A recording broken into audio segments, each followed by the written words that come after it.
Online Demo Teaching Presentation. Presenter, Princess Jane B. Arbizo, a BSID 2 English major. Hello class, good morning. So let us all stand and start our class with a prayer. Miss Katimpuyan, kindly lead us a prayer. Okay, so let's pray.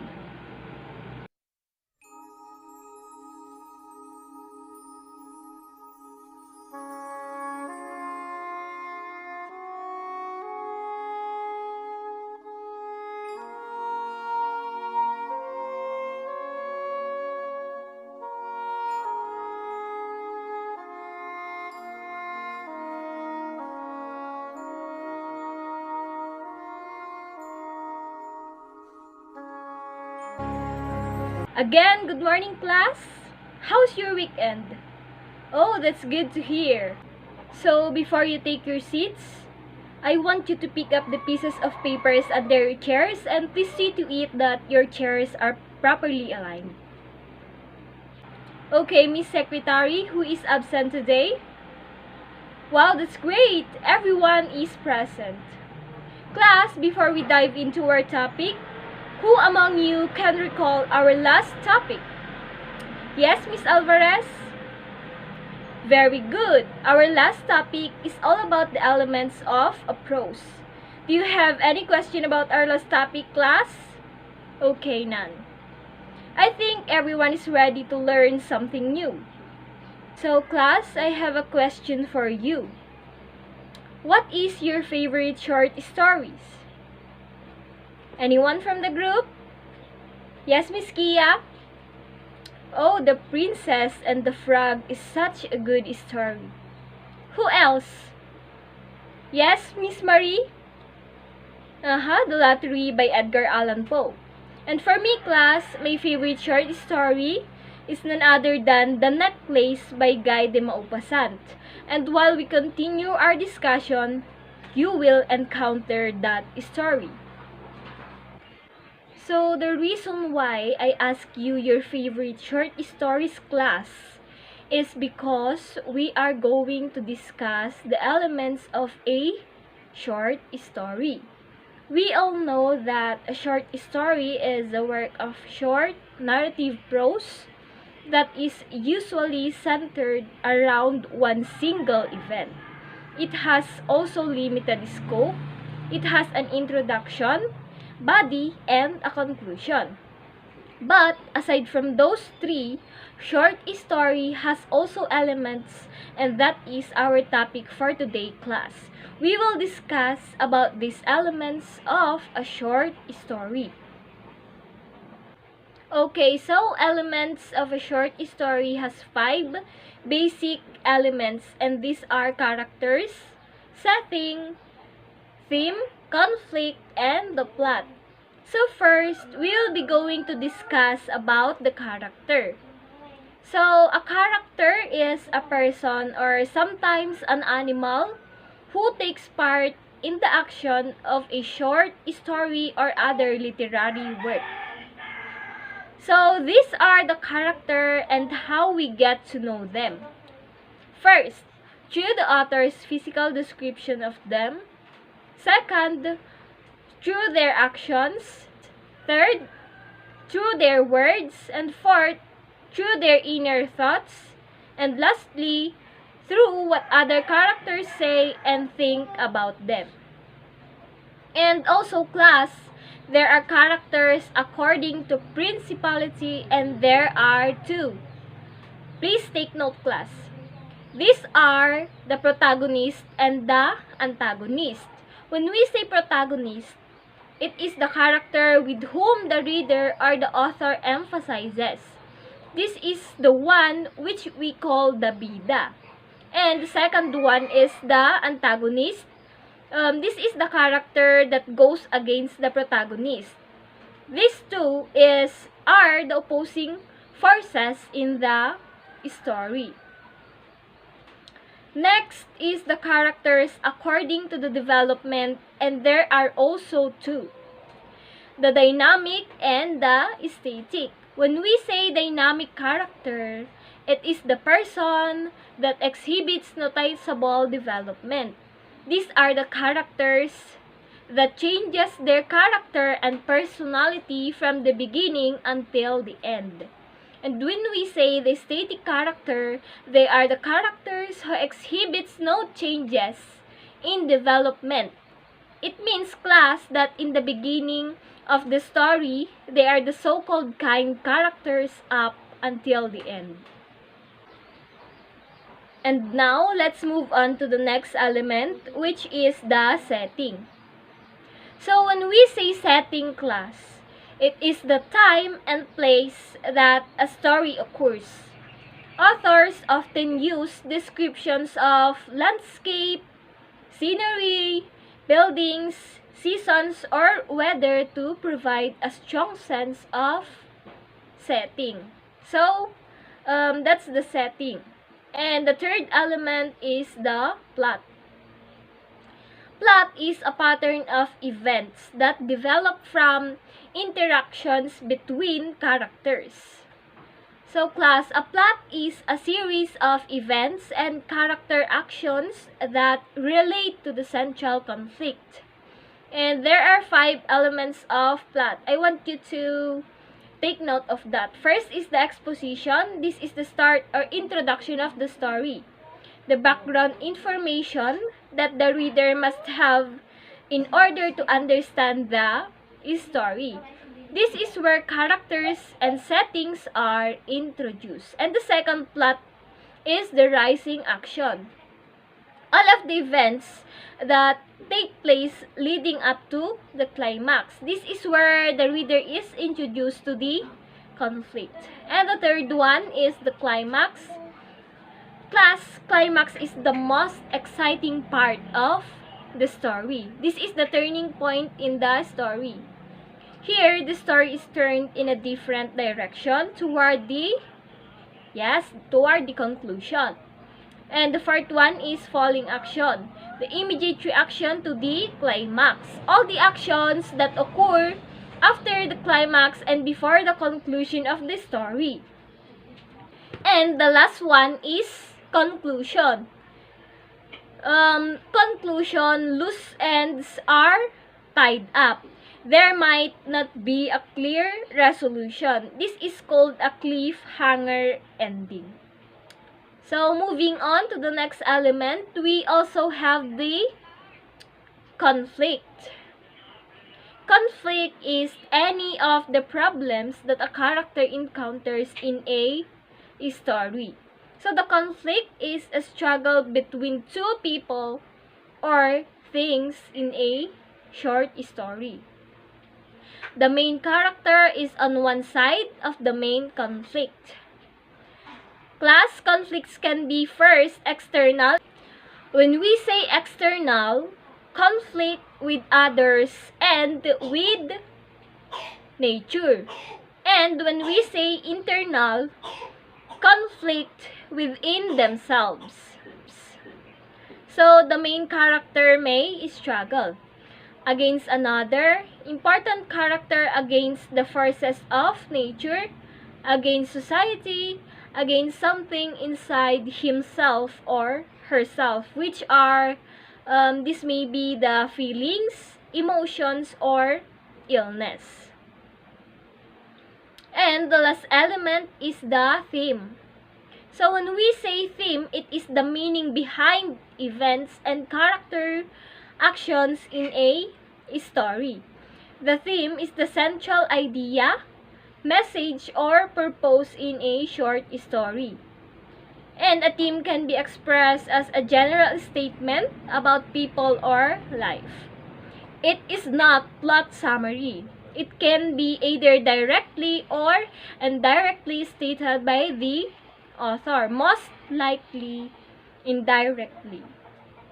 So, we are done discussing about the 5 elements of a short story. And now I have here one short story which is entitled The Princess and the Frog. And then I will show you on how to analyze the characters, setting, the plot, the theme, and the conflict. Okay, so Julia, please come in front and read the story. Wait. Class, while Julia is reading the story, I want you to listen carefully. Are we clear? Okay. Miss Julia, please start. Tiana's story.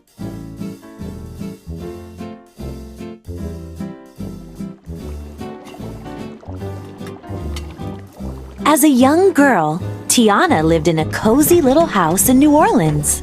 She and her father loved to cook together. They made the best gumbo in the city.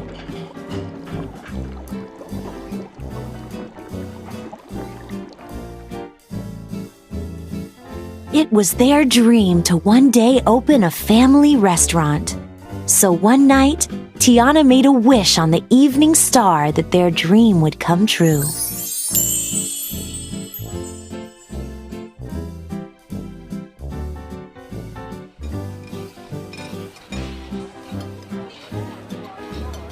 As Tiana grew up, she never stopped wishing for her own restaurant. But she knew wishing wasn't always enough.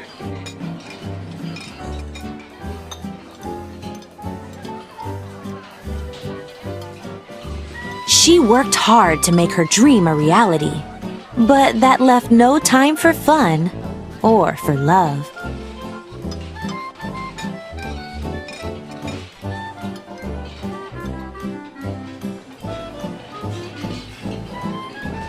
One day, Tiana's friend Charlotte asked Tiana to bake her famous beignets. Charlotte was throwing a masquerade ball for a prince named Naveen.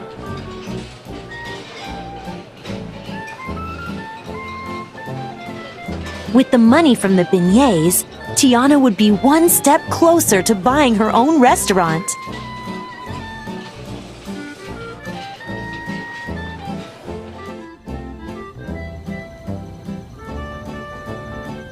Dressed in a princess costume for the ball, Tiana made one more wish on the evening star, still hoping it could make her dream come true.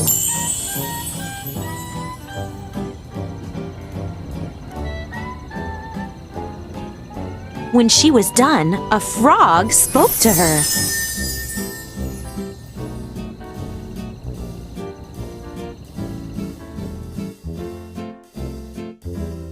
It was Prince Naveen. A magic spell had turned him into a frog. Only a kiss from a princess could break the spell, and Naveen thought Tiana was a real princess.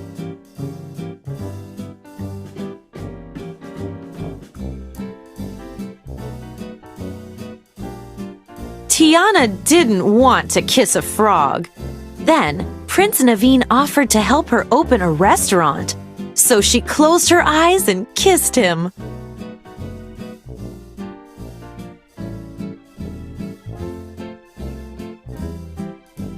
But he didn't turn back into a prince.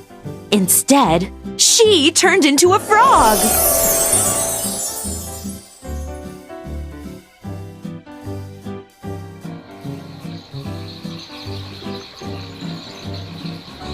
Frantic, Tiana and Naveen left the party and ended up in a bayou.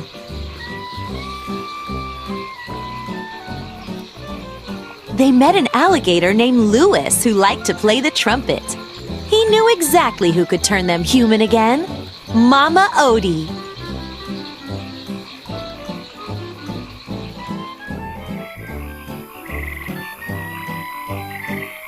As Tiana and Naveen followed Ray the Firefly to Mama Odie, they taught each other valuable lessons.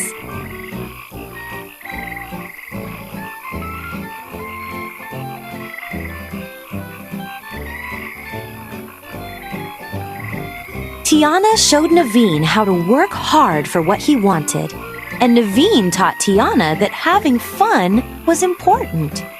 Soon they became great friends.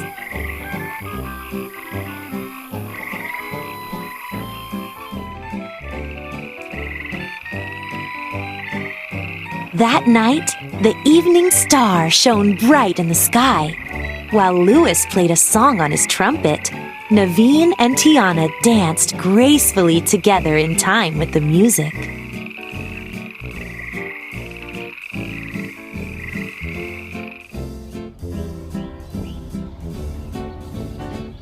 The next day, Tiana and Naveen arrived. Now class, it's time to analyze the story. So the characters are... Please raise your hands. Do not answer in chorus. Yes, miss? Alright, so the characters in the story are Princess Tiana and Prince Naveen. And for the setting, who among you know the setting, class? Remember, class, that setting is the story takes place. Yes, so the setting is in New Orleans, and they also chose to set it during the era of Jim Crow and barely touch upon the racial implications of the time. And now let us analyze the plot of this story. So first, we have the exposition characters. As we have said earlier, the characters are Princess Tiana and Prince Naveen, and the setting is in New Orleans. So in Rising Action, it is when Tiana and Naveen went on a journey to find the old blind lady to receive a potion to turn them back into a human. But instead, they run into a crocodile and a firefly. And in the climax, the firefly shows them the way, and they meet a blind lady. She says to them, the princess's kiss can break the spell, but they were too late. Moving on to the following action. So after they talked to the blind lady, they went back to the woods and got married. So now that they are married, she is a princess and the spell broke when they kissed. And lastly, the resolution. Princess Tiana gets her restaurant and lives happily ever after. And let's now move on to the conflict of the story. So the internal conflict is when Tiana is worried that her friends think that she never had fun and she's always focused on work. She has to find a way to get her on restaurant so her dad's dream will come true. And for the external conflict, Tiana is more worried about raising even money for her and her daddy's restaurant in time to get their dream place before Sam gets it first.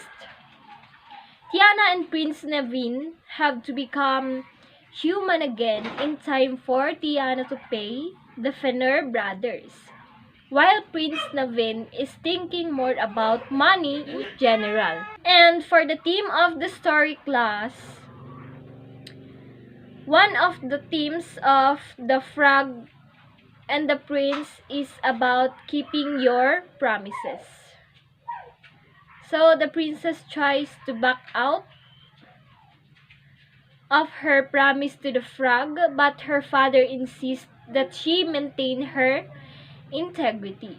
So as a result, class, the princess ends up with her prince. And another theme is about persistence. Yes, that's how you analyze a story. And now, class, it's time to give you an activity. So before giving you an activity, class, I would like you to group yourselves into two. So, done? Okay, good job, class. You group yourselves equally. So here's your activity. I want you to read the short story entitled The Necklace by Guy de Maupassant. And the reason why I group you into two is that I want you to participate so that the activity I will be giving will be easier. And after reading the story, class, I want you to analyze it using a story map. Analyze it using a story map. So, are we clear? Do you have any questions? Okay, none. I will give you 15 minutes to finish it. So, I think everyone is done. Please pass your papers in front. And then we will check it and see who among you got it correct. So, the paper of the group 1 will be checked by the group 2, and the paper of the group 2 will be checked by the group 1. The answers will be flashed on the screen. Please pass to me the checked papers now. Wow, good job, class. I think everyone really understood our topic for today. So please go back to your proper seats now and let's have a quiz. So for your quiz this time, you will read another short story entitled To Build a Fire by Jack London. And after reading the story, you will answer the questions provided and write your answers in a half sheet of paper. So the questions provided are as follows. The questions, class, will be flashed on the screen again. So this is the story and the questions you will be answering. I think we're running out of time. Please pass your papers in front and we will just check it tomorrow. And for your assignment, please search for Freytag's pyramid and its function. Write it in your notebook. So that's all for today, class. Goodbye.